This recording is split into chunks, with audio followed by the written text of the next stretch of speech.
Daxili İşlər Nazirliyi kibertalama cinayətləri ilə bağlı növbəti dəfə vətəndaşlara müraciət edib. Müraciətdə dəfələrlə edilən xəbərdarlıqlara baxmayaraq, hələ də bank kartlarının talanması hallarına rast gəlindiyi qeyd edilib.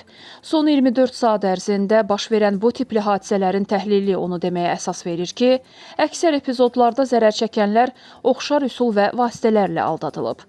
Əvvəlcə mülayim və inandırıcı səslə özünü bank işçisi kimi təqdim edən şəxs tərəfindən zəng olunur.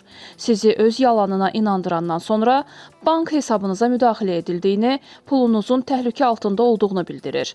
Kömək etməsi üçünsə kartın üzərində olan 16 rəqəmi istəyir. CVV kodunu söyləyəndən sonra bankınızın sizə göndərdiyi OTP və ya 3D təhlükəsizlik kodunu da qarşınızdakı dırnaqarası bank əməkdaşına dediyiniz anda iş işdən keçmiş olur.